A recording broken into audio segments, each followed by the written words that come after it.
Welcome to the first season of Ancient Anecdotes powered by Listen Cub. This is your host, Ramanathan Iyer. And this is Niti Ramanathan. And this is Niti Ramanathan. Lalitama, why are you using the new bag for school tomorrow? Didn't we discuss that you need to use this only when the school reopens for next year? Appa, but there are less classes today and the blue colored bag is too big. So?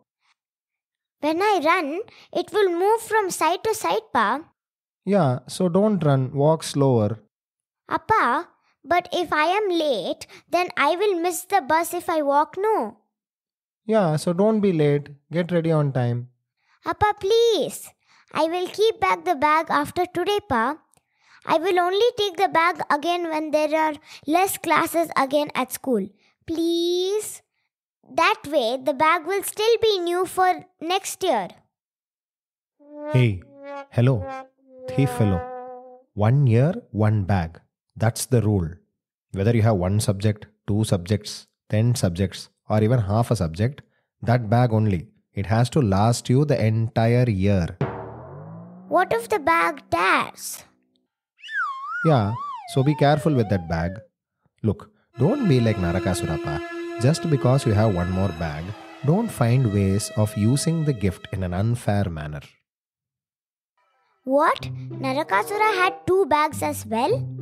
Wait, there were school bags back then? School bags are? No. Wait, what color school bag did Naraka have?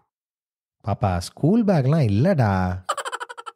Appa, what uniform did Naraka have to wear to school? The story is not about school bags. Now will you let me answer? Oops. Sorry. Speak. Sorry, Pa. Go on. In the ancient Kalika Upapurana, there was a remarkable city called as Pragjyotisha, situated in the heart of Kamarupa, inhabited by the Kiratas. This city was home to the revered shrines of Devi Dikkaravasini and Devi Kamakhya. Narakasura, a powerful demon, was born to Bhauma Devi and Lord Narayana, who had taken the form of a boar to save her from Hiranyaksha. The touch of Narayana's tusks bestowed upon Bhauma Devi a son of extraordinary strength. Prativyuvacha Yadahamuddhata natha Tvaya shukaramurtina Tvatsparsha sambhavav putrastadayam mayyajayata Soyam tvayaiva datto me tvayaiva vinipatitah Grihana kundale chema palayasya cha santatim. Born to Bhauma Devi, he was called Bhauma. It is a well-known fact that strength not contained with awareness and devotion often leads to it being used for all the wrong things. Bhauma grew proud of his superior strength and soon unleashed a reign of terror and oppression across the 3 realms. He came to be called Narakasura, since he really made it a point for everyone who ever came in contact with him to experience nothing short of Naraka or hell. Bhauma Devi greatly loved the Lord and so cherished her son with the same view of doting the Lord of the universe. But seeing how Bhauma was turning out, she was very worried about Bhauma's future. Taking the infant born from impurity, the sad goddess Earth went to Mahavishnu and requested him to save the child somehow. The great Mahavishnu pitied him and gave Naraka the Narayanastra and said, Bhauma, so long as this weapon is with you, nobody but me can ever kill you. Mother Bhauma Devi was not convinced. She interjected, O Lord, what will happen on the day you decide that it is time to end Narakasura's life? She persisted. Mahavishnu smiled and said, My dearest Bhauma, without your consent, I will never kill Naraka. Bhauma Devi found solace in this assurance and Narakasura's evil reign continued to grow. Narakasura acquired the knowledge of constructing formidable fortifications using the elements of water, fire, and air from the great Shukracharya, who also taught him the art of instant teleportation through portals.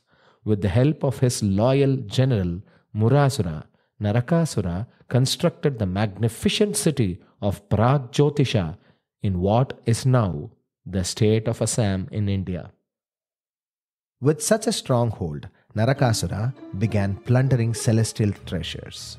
He stole celestial nectarine earrings from Devi Aditi, who was Indra's mother, and he also stole Varuna's celestial umbrella.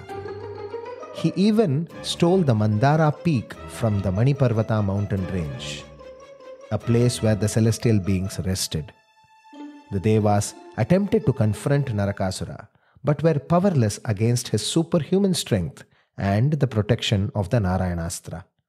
Desperate, they sought counsel from Lord Brihaspati, a Trikala Jnani who could foresee the future. Brihaspati revealed that Bhauma Devi had incarnated in the Dwapara Yuga. Are you eating something in the middle of a story? Me? Yeah, sorry, Pa. I felt hungry at the moment you said Trikalagnani. Trikalagnani means someone who knows the past, present, and future, Pa. Now focus. Now, what was I telling? Dwapara Yuga? Bhumi Devi? Ah, yes. The brave Satyabhama was born to King Satrajit and was said to be a reincarnation of Bhuma Devi herself. The same king who had the Shyamantakamani, Pa? Absolutely. Brihaspati told Indradi Devas, "Dear Shaktra, go to Jagannatha Dwarakadhisha Krishna. Seek Lord Krishna's help in ridding the world of Narakasura's tyranny. Only he can ever kill Naraka. Such is the boon Naraka has. Such is destiny. Make sure Parandhama Krishna's queen Satyabhama is there in the royal court when you recount the atrocities of Naraka." Appa, who's Shaktra? Like Shatakratu, another name for Indra is Shaktra. So, getting this valuable advice from Lord Brihaspati, Indra bowed down to him and leaves on the back of the Airavata to Dwaraka. Actually, this is where the fifth book of the Vishnu Puranam, the chapter 29, actually begins. Indra arrives at Dwaraka and starts complaining to Krishna. Parashara uvacha dvaravatyam tatah shaurim shatrastribhuvaneshwarah ajagamath maitreya mattairavata prishtagah pravishya dvarakam so ath sametya harina tatah kathayamasa daityasya narakasya vicheshtitam. Indra said, "O Arindama, this vile Naraka's atrocities seem to know no bounds. He is essentially indestructible by our weapons. He can only be overcome by you. With this presumptuousness, he has annexed my mother's earrings, poor Varuna's umbrella, the Maniparvata's Mandara peak where we go during our vacation days. And he has the audacity to demand my Airavatam and the Vajrayudam that you have presented us. He has even kidnapped over 16,000 women. He holds them against their will in his fortress at Pragjyotisha. End his reign, O Govinda. Only you can grant us respite. He can only be killed by you, O beloved of Satyabhama." Bhaumo ayam narako namna pragjyotisha-pureshwarah karoti sarvabhutanam upadhatam-arindama devasiddha-suradinam nripanam cha janardana ह्यत्वा हि सो असुरः कन्यारुरोध निजमन्दिरे छत्रं यत्सलिलस्त्रावि तज्जहार प्रचेतसः मन्दारस्य तथा शृङ्गं ह्यतवान्मणिपर्वतम् अमृतस्त्राविणि दिव्यमन्मातुः कृष्णकुण्डले जहार सो असुरोदित्या वाञ्छत्यैरावतं जगम् दुर्नीतमेतद्गोविन्द मया तस्य तवोदितं यदत्र प्रतिपत्तव्यं तत् स्वयं प्रविभृश्यताम्. When Indra pointedly completed his sentence by referring to Krishna as the beloved of Satyabhama, this reference filled her with mixed emotions, as she was both irked by Narakasura's deeds and pleased to be recognized by Indra. Her joy was evident. For once, someone who came from Swargaloka was giving her importance over the other queens of Krishna, because Indra didn't say beloved of Radha or beloved of Rukmini or Jambavati. For once, Indra himself had said beloved of Satyabhama. Oh, what a joy! Why, Pa? Why did she feel this way? Oh, you don't know this? This is an interesting story as well. During the Amrita Manthana incident, when the milk ocean was churned, a heavenly celestial Parijata tree had also appeared from the milk ocean. This tree was installed in Swargaloka for the benefit of Shachi, the wife of Indra. It bore magnificent flowers.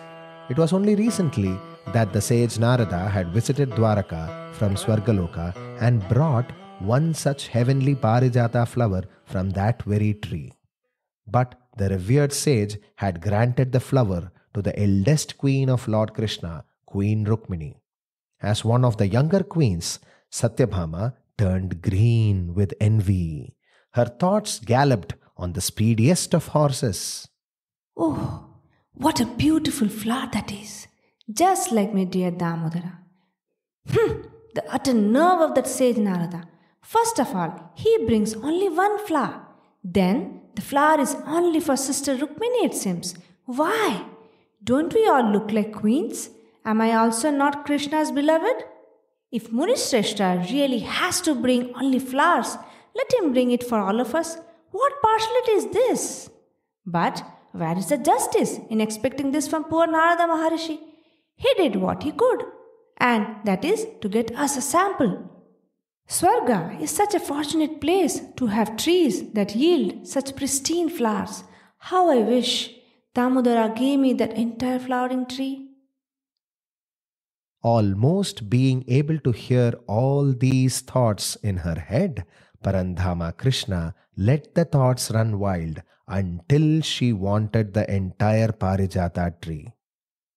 Bhauma, interrupted the Lord, and woke Satyabhama from her train of thoughts.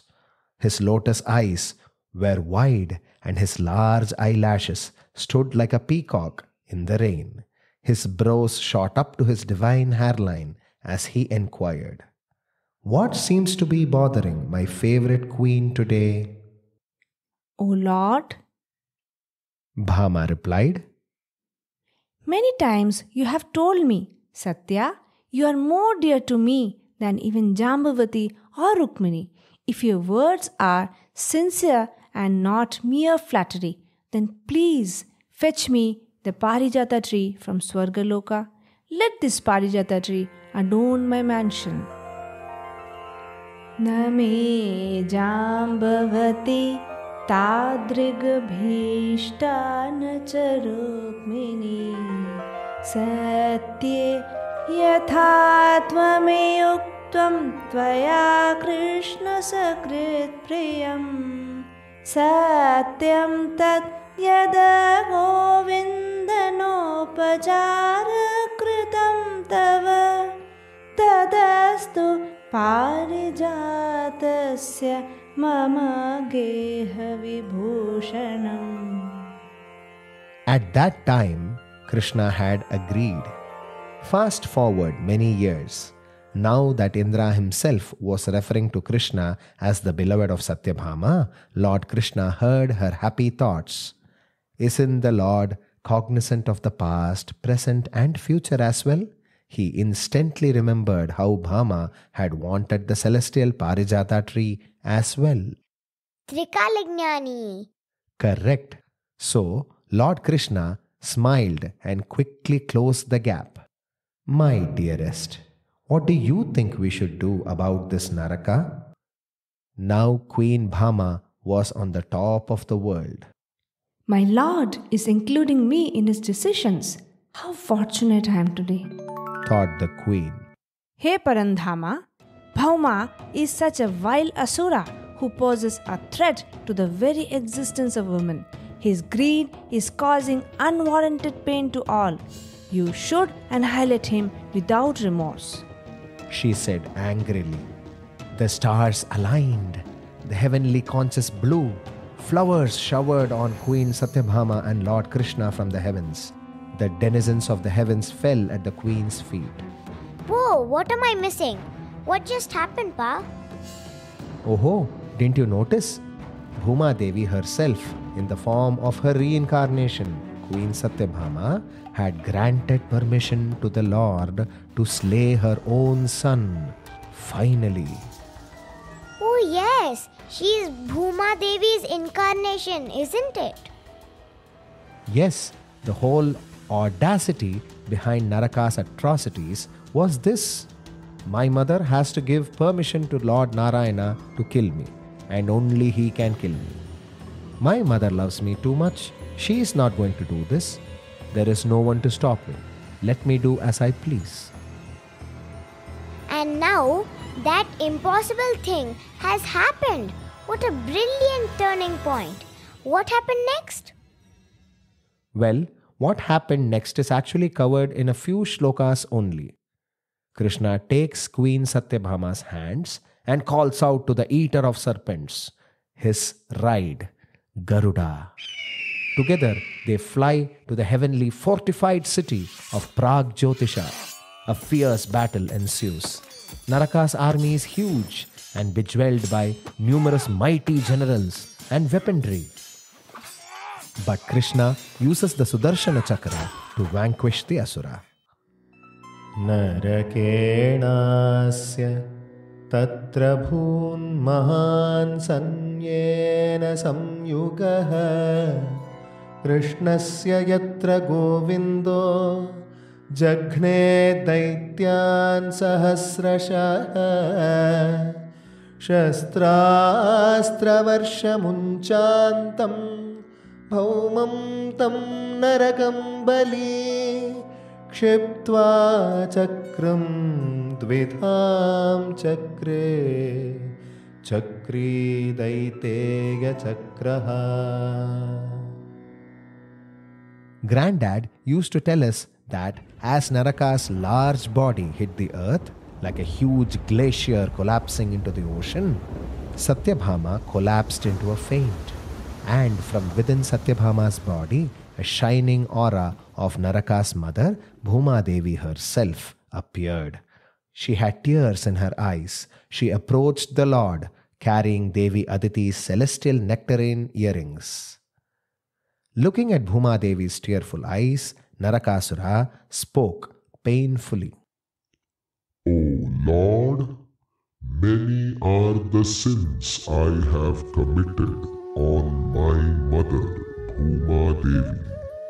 I have committed atrocities beyond measure and have made everyone's life as painful as hell itself. I beseech you, grant me one more boon as I depart. No one, really no one, should mourn my death, not even my mother. She should also never feel the pain of separation from me. No one should experience any pain or suffering this day. Instead, people should celebrate the day with light and color and happiness. O Lord, grant me this one boon. Lord Krishna smiled and said, Tathastu. Naraka passed, and thus the festival of Deepavali was born. Appa, see, Naraka also got a boon. Does this mean I will also get to take that new bag to school tomorrow? Not a chance. See, taking for granted one's blessings, like skills or the gifts that we have received, is what Naraka's arrogance represents. This arrogance is what made Naraka do all those atrocities again and again. I will do it because I can do it and no one can stop me. This attitude is dangerous. It is never ending. See, we also many times repeat our ill deeds, isn't it? It is like an endless circle where our perspective has been twisted and distorted, like a blur vision. And see, Lord Krishna sets it right with the Sudarshan Chakra. Su means right and Darshana means vision. The right vision brings back the sanity to Naraka, and then, only then, does he wish good for the world, repenting for his sins. This is the core symbolism that Vyasadeva has exquisitely hidden inside this superb story. Did you like it? Absolutely, Pa. But I have a question.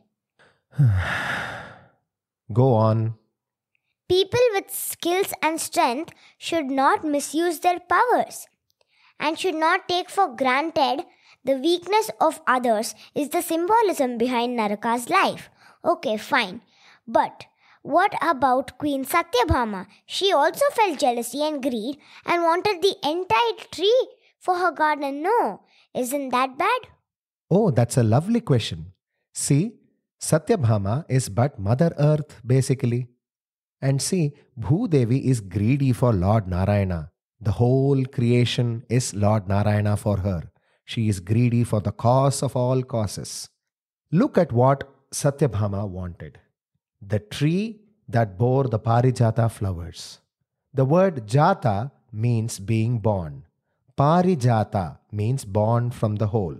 That which is small and limited does not cause Queen Satyabhama any greed. So she was not bothered by the one flower that Narada got, but getting the whole from which that part was born. That gave her the impetus to ask Lord Krishna for the entire tree. Bhauma was always in love with the whole, with Parandhama. Being Bhauma, she reflects one of the greatest lines from the 7th book in the 23rd chapter of the great Chandogya Upanishad. Yo vai bhuma tat sukham. Yo vai bhuma tat sukham. Nalpe sukhamasti. Bhumaiva sukham. Bhuma tvaveva vijñāsitavya iti bhuman bhagavo vijñāsa iti.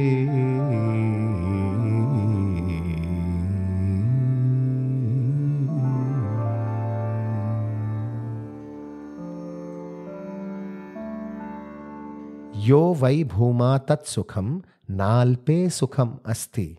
Sanat Kumara tells Narada, that which is infinite is the source of happiness. There is no happiness in the finite.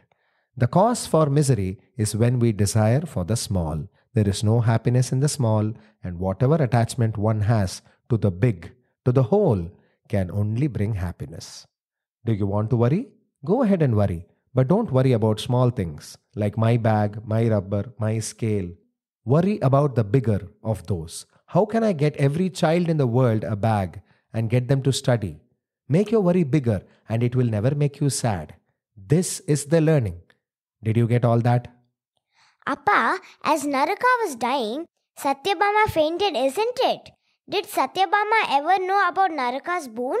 Did she know about Deepavali? Did Bhauma Devi cry after the boon? And did the boon work? Happy Deepavali, dearest. Come, let's burst crackers. But Appa, my question. Hear it first on Ancient Anecdotes. on your favorite podcast streaming providers. Tune in every week for a brand new episode.